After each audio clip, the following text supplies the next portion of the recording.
సిద్ధు వినయ్ గారు ఉన్నారు. Will talk to Siddhu Vinay. Hi Siddhu garu. Hi అండి. Yes sir. First of all I want to congratulate ఏమంటారు for your efforts. Sure sure, thank you. చెప్పండి. ఇంకోటి అంటే నేను ఈ మధ్య ఏం అథీస్ట్ కాదు, లైక్ ఫ్రమ్ పుట్టినప్పటి నుంచి అథీస్ట్. ఒక కమ్యూనిస్ట్ బ్యాక్గ్రౌండ్ వచ్చేసి చిన్నప్పటి నుంచి పెద్దగా మతం నేర్పించలేదు మీకు అసలు? ఏమంత నేర్పించలేదు. చిన్నప్పటి నుంచి ఏం అవసరం పడలేదు. అంటే స్కూల్లో కానీ అక్కడ పోవద్దు ఇక్కడ పోవద్దు అని ఏం చెప్పలేదు. లైక్ గణేష్ పండుగలప్పుడు కానీ. ఓకే. కాకపోతే రీసెంట్ గా చిన్నప్పటి నుంచి ఇవే ఏమంటారు అంటే క్వశ్చనింగ్ ఎబిలిటీ ఉంది. కాకపోతే పేరెంట్స్ తో పెద్దగా డిస్కషన్ ఏమి ఉండేది కాదు, సెల్ఫ్ థింకింగ్ ఉండేది. ఓకే. ఇంకోటి ఏమంటే మేబీ అంటే ఓన్లీ ఆఫ్టర్ దిస్ ఏమంటారు 2014 నుంచే ఎక్కువ అంటే have to put so much thinking in to this atheism. చిన్నప్పుడు అంత ఏమి ఉండేది కాదు. తర్వాత అలా నేను సొంతంగా స్ట్రగుల్ అవుతూ వస్తుంటే అంటే సెల్ఫ్ థింకింగ్ ఎక్కువ స్టార్ట్ అవడం వల్ల 2014 ఎందుకన్నా అంటే లైక్ ఏమంటారు సెంట్రల్ లో ఆ పార్టీ రావడం వల్ల అట్లా అందుకోసం. ఇంకోటి once after finding some channels YouTube లో మీరు కానీ సైన్స్ జోక్ కానీ అలా కొంతమందిని ఫైండ్ చేస్తామంటే ఓకే ఒక ఏమంటారు థాట్ ప్రాసెస్ ఇంకా డెవలప్ అయింది. అంటే ఇంట్లో ఉన్నారు అందరూ రిలీజన్ కి దూరమైనా కూడా పెద్దగా డిస్కషన్ ఏమి ఉండేది కాదు. అంతే. కాకపోతే ఈ మధ్యనే ఎక్కువ అంటే నేను ఈ థాట్ నుంచి ఏదన్నా రాద్దాము లేకపోతే చేద్దామని ఒక ఇన్స్టాగ్రామ్ పేజీలు కానీ లేకపోతే ఒక వెబ్సైట్ లో రాయడం కానీ చేస్తూ ఉంటున్నాను. స్టార్ట్ చేయండి. ఈ థాట్ ప్రాసెస్ ని మీలాగే థింక్ చేసేవాళ్ళు అంటే కమ్యూనిస్ట్ ఫ్యామిలీస్ నుంచి బయటకు వచ్చిన వాళ్ళు కాకపోయినా సరే there are so many people who think that వీటన్నిటి మీద క్వశ్చన్స్ ఉన్నాయి. ప్రస్తుతానికి ఇంటర్నెట్ లో ఏ కంటెంట్ ఉందో, ఇన్స్టాగ్రామ్ లో ఏ కంటెంట్ ఉందో వాళ్ళ కళ్ళకి అదే కనిపిస్తుంది. సో అదే నిజం అనుకుంటున్నారు. అపోజిషన్ పాయింట్ ఆఫ్ వ్యూ అనేది కనిపించకపోతే గుడ్డిగా నమ్మేస్తారు. ఇప్పుడు మీరు చూసే ఉంటారు, చాలా మంది చాలా దిక్కుమాలిన పేజెస్ లో పిచ్చి వీడియోలు అన్ని పెట్టుకుంటూ ఉంటారు. ఏంటి మా ధర్మం అంత గొప్పది, మాది ఇది గొప్పది, అది అన్ని ధర్మాలలో పెట్టుకుంటున్నారు ఆ సంగతి. సో దానికి అపోజింగ్ వాయిస్ అనేది లేకపోతే వాళ్ళు చెప్పేది 10 సార్లు వింటే నిజం అనిపిస్తుంది. ఇది ఫెమిలియారిటీ ఎఫెక్ట్ అని ఒకటి ఉంటుంది కదా. సో మీకు ఇందుకే అడ్వర్టైజ్మెంట్ పనిచేసేదే. ఎందుకండి ఎక్కడ చూసినా ఒక పర్టికులర్ బోర్డు కనిపించి రిపీటెడ్ గా దాని గురించి డిస్కషన్ ఉంటే ఆ ఫెమిలియారిటీ పెరగటం వల్ల రేపు పొద్దున్న మీరు షాప్కి వెళ్తే ఫస్ట్ అడిగేది అదే. ఏది ఎక్కువ కనిపిస్తుందో అదే మైండ్ లో రన్ అవుతా ఉంటుంది. అదే కంఫర్ట్ ఇస్తుంది అనమాట. కొత్త ట్రై చేయడం కంటే తెలిసిందే వాడదాం. తెలిసింది ఎలాగా అంటే 10 సార్లు చూడటం వల్ల తెలిసింది. Same thing happens with religion. 10 సార్లు 20 సార్లు 30 సార్లు మీకు ఒకటే రిపీట్ 4-5 రకాల వీడియోస్ ఫార్మాట్స్ 100 మంది ఇన్ఫ్లుయెన్సర్స్ చెప్తుంటే నిజం అనిపిస్తుంది. ఇంకా థింక్ చేయబుద్ది కాదు.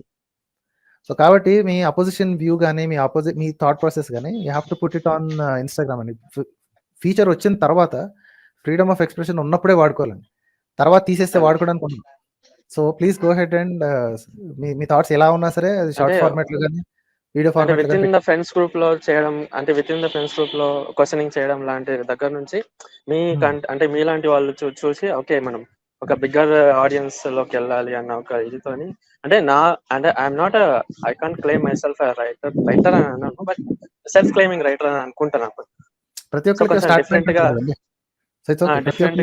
డిఫరెంట్ వ్యూస్ తోని చెప్పడానికి ట్రై చేస్తా ఉంటా. బట్ అంటే నేనేమనుకున్నా అంటే పెద్దగా అందరికి పోవాలని అనుకోకుండా నా వాట్సాప్ కాంటాక్ట్స్ లోకి నా చిన్న కమ్యూనిటీ ఉంటాయి కదా, 30 మెంబర్స్ ఉంటారు కదా నాకు తెలిసిన వాళ్ళు, వాళ్ళకన్నా రీచ్ అవుతూ వస్తే ఎప్పుడో ఒకసారి అంటే మీరు అంటుంటారు కదా సీడ్స్ ప్లాంట్ చేయడం అని, అది సీడ్స్ చేయడం. సో ఎప్పుడో ఒకసారి హిట్ అవుతుంది వాళ్ళకి అన్నట్టు అట్లా స్టార్ట్ చేశాను. అంటే ఎంతసేపు అంటే నాకు తెలిసిన నా పక్కన ఉండే వాళ్ళతోనే డిస్కషన్ చేయడం కానుంచి కొంచెం పబ్లిక్ ప్లాట్ఫామ్ లోకి వెళ్దాం అనేది. దానికి మీరు లేకపోతే అంటే మనలాంటి వాళ్ళు అంటే చూసి కొంచెం ముందుకు వెళ్ళాను నేను కూడా. ఇప్పుడు మీరు చేయటం వల్ల ఇంకొక రైటర్ ఎవరైనా ఉన్నారనుకోండి ఫర్ ఎగ్జాంపుల్, ఆ పర్సన్ కి చాలా సిగ్గుతోటి అస్సలు చేయలేకపోయి ఉండొచ్చు. మీరు ఒక అడుగు ముందుకేసారు అనుకోండి, మిమ్మల్ని చూసి అరే ఇలాంటి థాట్స్ నాకు ఉన్నాయి, వై కాంట్ ఐ రైట్ అని చెప్పి స్టార్ట్. సో ఇదంతా దీపాలుగానే చేయాలండి. You don't have to say that I will become very bigger. No, మీరు స్టార్ట్ చేసింది ఇంకొకరు పికప్ చేసుకుని మేబీ మీకంటే గురువుని మించిన శిష్యులు అవ్వచ్చు కదా. Right. So that's how it will spread everything. All thoughts are spreading like that only. అవునండి. అయితే రీసెంట్‌గా మామూలుగా నేను ఇది రాశాను, పోస్ట్ చేశాను. But I have little doubt about this. Secularism అనే కాన్సెప్ట్ ఉంది కదా! సెక్యులరిజంని తీసేయాలి కాన్స్టిట్యూషన్‌లోకెళ్ళి అనే ఐడియా అయితే ఉంది అని ఉంది. ఒకవేళ ఆ సెక్యులరిజంని తీసేస్తే ఏమైతుంది అని ఒక వ్యూ పాయింట్‌తోని రాశాను.